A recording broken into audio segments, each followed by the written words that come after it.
India Live, India's voice to the world. I'm Abhishek Mahajan, coming up in the next 30 minutes. Donald Trump to be sentenced over hush money case, but judge signals no jail time. Mike Johnson re-elected as US House Speaker, one of the most powerful posts in Washington, in razor-tight margin. India's Met Department predicts heavy snowfall in Kashmir. Trains run late, hundreds.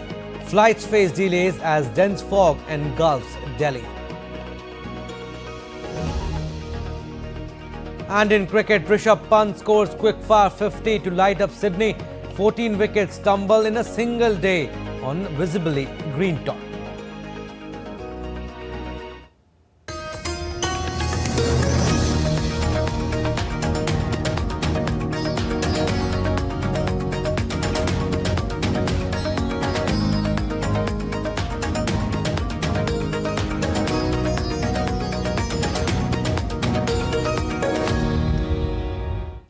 Republican Mike Johnson has returned as Speaker of the House of Representatives, marking the start of complete Republican control in Washington.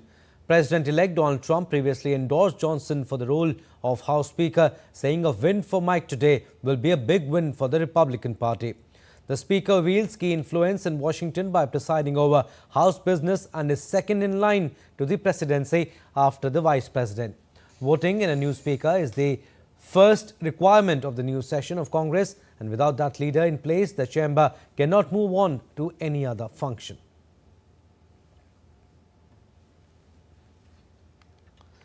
And US President-elect Donald Trump's legal challenges continue as a judge ruled on his sentencing in the hush money case. This decision adds another chapter to the ongoing legal battles before he assumes office. Details in this report. A U.S. judge has ruled that U.S. President-elect Donald Trump will be sentenced on January 10th in the criminal case involving hush money paid to adult actress Stormy Daniels. Acting Justice Juan Merchan of the New York State Supreme Court noted that he is not inclined to impose a jail sentence, instead suggesting unconditional discharge, meaning no custody, monetary fine, or probation as the most viable solution. The ruling means Trump will be required to appear at a court hearing just 10 days before his January 20th inauguration, an unprecedented scenario in U.S. history. Before Trump, no U.S. president, former or sitting, had been charged with or convicted of a crime.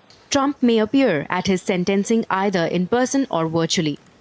In a statement, Trump spokesperson Stephen Cheong said there should be no sentencing in the case. Justice Merchan denied Trump's motion to dismiss the case, stating that the charges of falsifying business records do not threaten presidential authority. Prosecutors suggested alternatives such as delaying the sentencing until after Trump's presidency or ensuring a non-custodial sentence. The charges stem from a $130,000 payment to Stormy Daniels, allegedly to silence her before the 2016 election. Trump has pleaded not guilty, calling the case a political attack. Meanwhile, his other legal battles, including a Georgia election case, remain ongoing. Diptanshu Kashyap's report for DD India. US Steel and Nippon Steel have threatened legal action after President Joe Biden blocked a controversial $14.9 billion deal for the Japanese company to buy its American rival. Biden cited a strategic need to protect domestic industry, but the move drew sharp criticism from both companies. US President Joe Biden blocked Nippon Steel's proposed $14.9 billion purchase of US Steel on Friday, citing national security concerns, dealing a potentially fatal blow to the contentious plan after a year of review. Nippon paid a hefty premium to clinch the deal and made several concessions, but to no avail. Biden's decision, less than 3 weeks before he leaves office, followed extended wrangling over competing domestic political, economic, and trade demands. The president took action to block the deal to U.S. Steel U.S. Steel remains a proud American company, American-owned, American-operated, by American union steelworkers and the best in the world. CFIUS evaluation determined this acquisition would place one of America's largest steel producers under foreign control and create a risk for our national security and our critical supply chains. Nippon and US Steel blasted Biden's decision, calling it a clear violation of due process and a political move, and saying they would take all appropriate actions to protect their legal rights. The United Steelworkers Union, which opposed the merger from the outset, praised Biden's decision, calling it a right move for workers and national security. Nippon Steel faces a $565 million penalty payment to US Steel following the deal's collapse. Japanese Industry and Trade Minister Yoshimoto expressed disappointment over Biden's decision, saying it was both difficult to understand and regrettable. Bureau Report, DD India. And U.S. Secretary of State Antony Blinken will begin his visit to South Korea, Japan and France from today amid a political crisis in Seoul, where Secretary Blinken will meet with senior government officials to reaffirm the ironclad U.S.-South Korea alliance and discuss ways the two nations can build on critical cooperation on challenges around the world based on their shared values. The Secretary will also discuss how the both sides can strengthen key efforts to promote a free, open and prosperous Indo-Pacific, as well as trilateral efforts with Japan. South Korea's presidential guards and military troops on Friday prevented authorities from arresting impeached President Yoon Suk-yeol under criminal investigation for insurrection over his December martial law bid. It was the first attempt by authorities to arrest him, during which they faced a 6-hour standoff with the presidential guards. Yoon supporters who gathered near the residence vowed to block any attempt to arrest him. In Japan, Secretary Blinken will meet with senior Japanese government officials to review the tremendous progress the US-Japan alliance has made over the past few years. Secretary Blinken will reaffirm the importance of the alliance in addressing a range of bilateral, regional and global issues and continue to build on the momentum of US, Japan, South Korea trilateral cooperation. In France, Secretary Blinken will meet with senior French officials as part of vital partnership to address challenges in Europe, West Asia and beyond. In days since US Army veteran drove a truck into dozens of New Year's Day revelers, normalcy has begun to return to New Orleans. US President Joe Biden also plans to visit on Monday to meet with officials and victims' families. Next month, the city will host the National Football League Super Bowl. President of the New Orleans Tourism Board, Walter Legger, said that locals across town are excited for the Super Bowl as city returns to normalcy.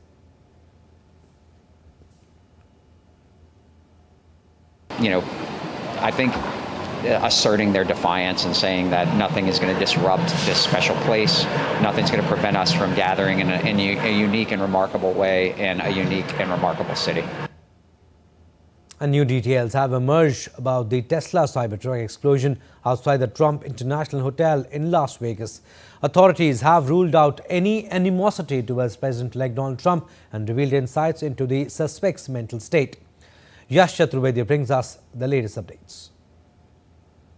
The Federal Bureau of Investigation confirmed that Matthew Livelsberger, the 37-year-old suspect behind the New Year's Day Cybertruck explosion in Las Vegas, likely suffered from post-traumatic stress disorder.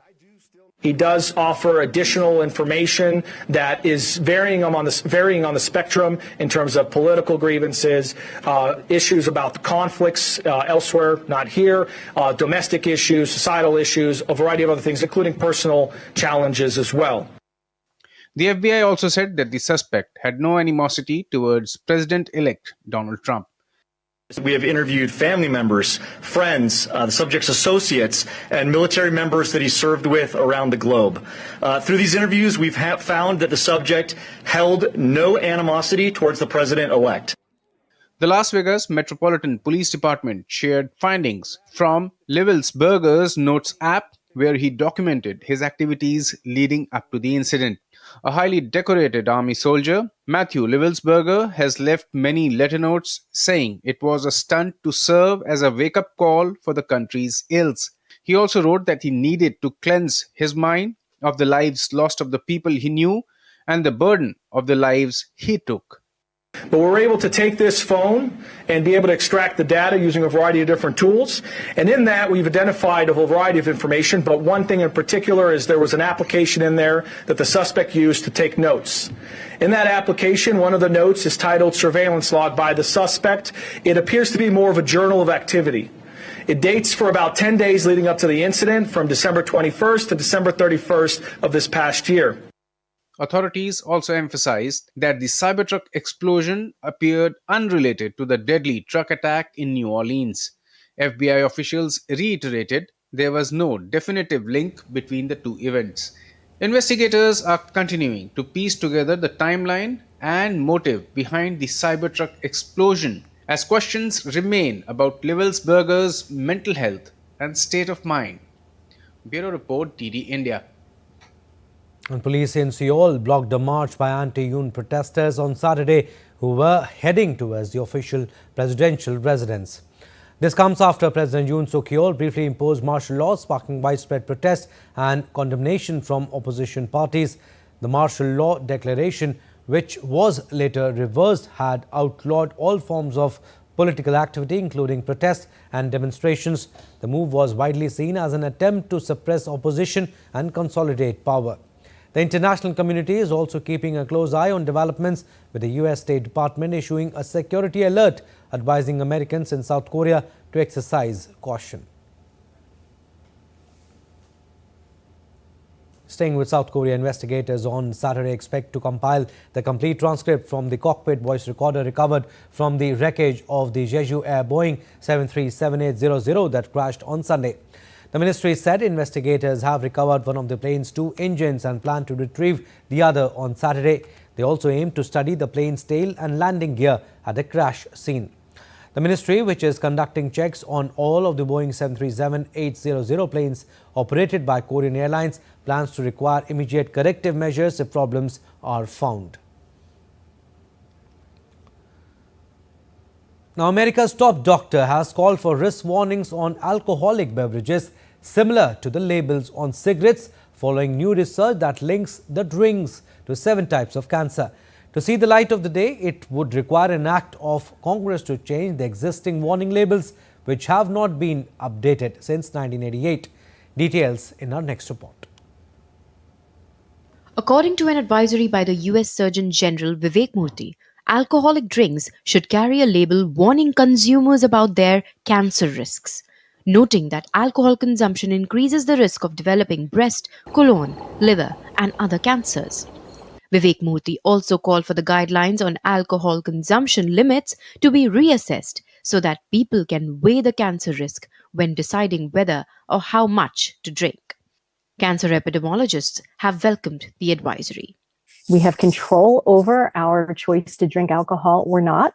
And that if someone wants to have a little bit of alcohol because it's just part of their lifestyle, then they just need to do the calculations for themselves. But what they need to think about is sort of long-term daily consumption and how that may influence the risk of cancer and other chronic diseases. Some have welcomed the move, while others are skeptical of any benefits it may bring. It's good to tell the consumer of risks. Let them make the decision.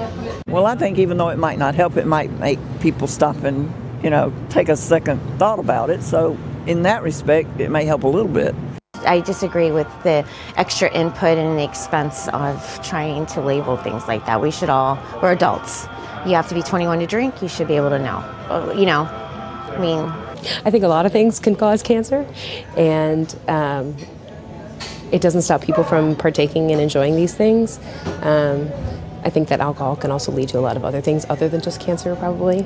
So putting a label on every alcoholic bottle seems a little far-fetched for me. Alcohol consumption is the third leading preventable cause of cancer in the United States. Alcoholic beverages in the United States currently carry a health warning label, unchanged since 1988, advising pregnant women against consumption, as well as warning those who may be driving or operating machinery. The decision to update labels will ultimately be made by Congress. Bureau Report, DD India. Still to come on this edition of DD India Live. India's Prime Minister Narendra Modi inaugurates the Grameen Bharat Mahotsav 2025.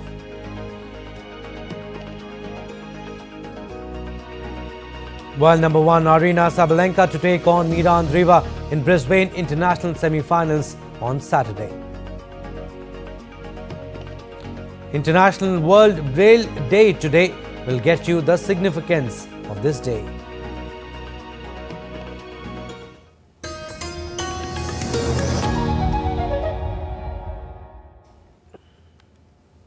Geopolitics and trade deals. Economic challenges amid development.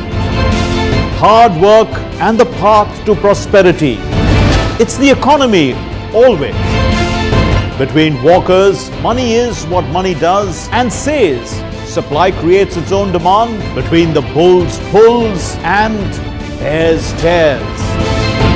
When supply chains globalization and India rises to the podium. We'll get you centered with the economic brief at 8 p.m. every Thursday on DD India.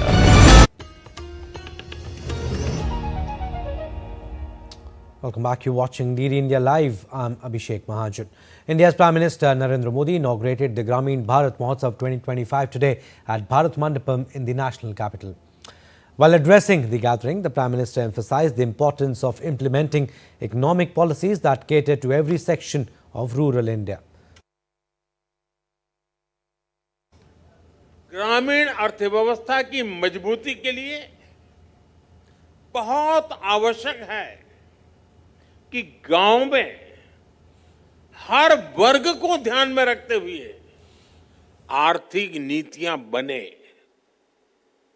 मुझे खुशी है कि पिछले 10 साल में हमारी सरकार ने गांव के हर वर्ग के लिए विशेष नीतियां बनाई हैं, निर्णय लिए हैं। 2-3 दिन पहले ही कैबिनेट ने पीएम फसल बीमा योजना को 1 वर्ष अधिक तक जारी रखने की मंजूरी दे दी। During the inauguration of the Grameen Bharat Mahotsav 2025, India's Prime Minister Narendra Modi visited various pavilions and interacted with artisans and craftsmen, highlighting their contributions to traditional craftsmanship. Celebrating rural India's entrepreneurial spirit and cultural heritage, the 6-day festival is based on the theme Building a Resilient Rural India for a Viksit Bharat 2047. The festival, through various discussions, workshops and master classes, aims to enhance rural infrastructure, create self-reliant economies and foster innovation within rural communities.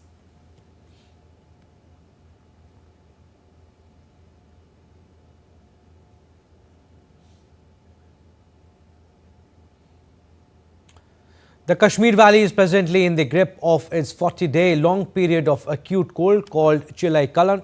Kashmir is reeling under intense cold wave conditions with night temperatures continuously going to sub-zero levels. The Met Department has predicted a spell of snowfall from today afternoon. India's Met Department officials said that a moderate to strong western disturbance is expected to impact J&K starting Saturday, bringing light to moderate snowfall across most areas. Given these projections, a yellow alert has been issued over the region that day to urge people to be updated about the inclement weather. For the higher reaches of Kashmir, a red alert has been issued as heavy to very heavy rainfall or snowfall is expected over most places of higher reaches from Saturday evening to January 6.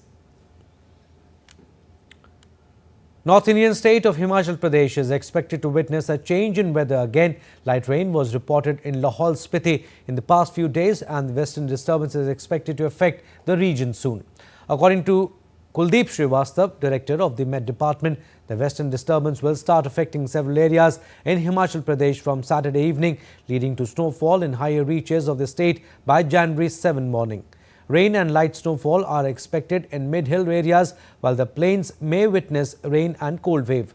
The Met Department has predicted snowfall on January 6. The western disturbance is expected to affect the entire state from January 5th to 7th, leading to a drop in temperature.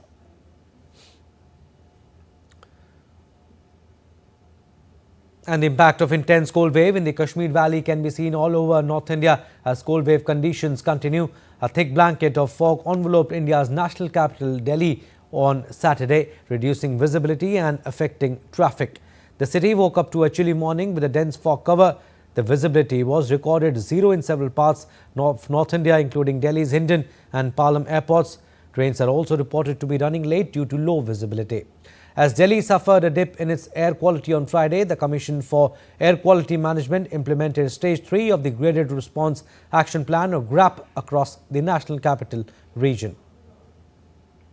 As per the latest update by the India Met Department released on Friday night, dense fog and cold day conditions are likely to prevail over parts of northwest and central India during the next 2 days and improve thereafter. Sports updates now. We'll start with cricket. Rishabh Pant completely changed the momentum of the game before getting dismissed for 61 of 33 balls in Sydney. After Nitish Kumar Reddy's wicket, Ravindra Jadeja has been joined by Washington Sundar as 6-down India eye another partnership. After a sudden departure of stand-in skipper and star pacer Jasprit Bumrah due to injury, India did not lose hope and bundled Australia out for 181 on day 2 of the ongoing 5th test in the first innings. With 185 runs in the first innings, India have taken a lead by 4 runs and the onus is now on the Indian batters to capitalise on this lead. In tennis, world number 1 Arina Sabalenka will take on Mira Andreeva in Brisbane International semi-finals on Saturday after both players won their quarter-final matches in straight sets. Sabalenka defeated the unseeded Czech player Mari Buskova 6-3, 6-4. Earlier, Andreeva had to save 2 set points in the second set before closing out a 6-4, 7-6 victory against Ons Jabeur.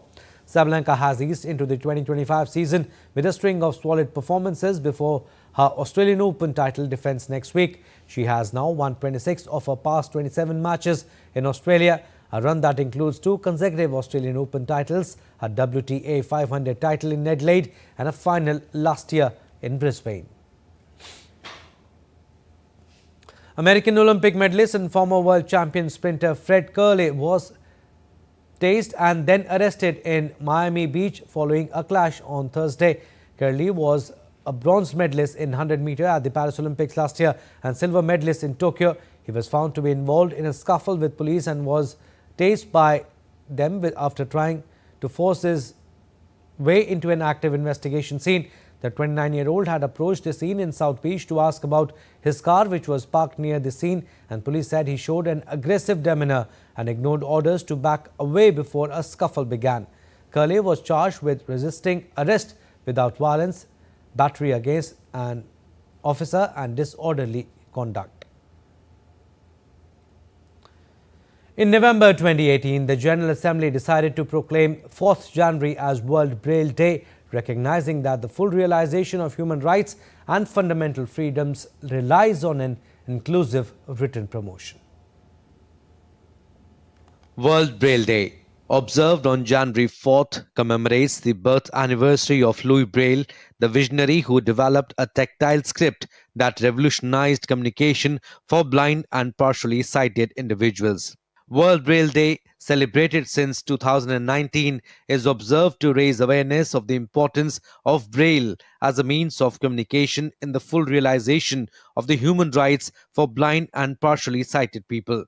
This day also highlights the significance of Braille in empowering visually impaired individuals to access education, information, and opportunities, fostering their full participation in society. बचपन से ही जब मैंने schooling मेरी start हुई तभी से ही मैंने Braille से ही पढ़ाई की है। मैं बाय बर्थ ब्लाइंड हूँ। कॉलेज टाइम में तो मैंने बहुत टाइम 2 साल तक तो मैंने बिल्कुल ब्रेल से ही नोट्स वगैरह भी बनाए। Government of India has undertaken a comprehensive array of initiatives to empower visually impaired individuals, emphasizing their rights, education, employment, and overall well-being. The National Institute for the Empowerment of Persons with Visual Impairment is working in the field of visual disability for the education, training, rehabilitation, and empowerment of persons with visual impairment since 1943. The model school for the visually handicapped is imparting education to children with visual impairment from the Balvatika to senior secondary level, representing a broad spectrum of society. National Institute for the Empowerment of Persons with Visual Impairment has put in place an impressive infrastructure for printing Braille textbooks and magazines. With the combined efforts of various Braille presses, the Braille literature is being published in 14 languages. These initiatives reflect that India is making strides towards ensuring that visually impaired individuals can live with dignity, independence, and equality. World Braille Day is a reminder of the collective responsibility to create an inclusive society where visually impaired individuals can thrive. Bureau Report, DD India. Well, that's all for this edition of DD India Live, but do let us know your thoughts on the news of the day. For those on the go, you can get all the latest news and updates from India and across the world on DD India mobile app. The app is available on both Android and iOS. Scan the QR code on the screen to download now. And we'll be back with more news as it breaks here on DD India. I'm Abhishek Mahajan from all of us here in Delhi. Thanks for watching DD India Live.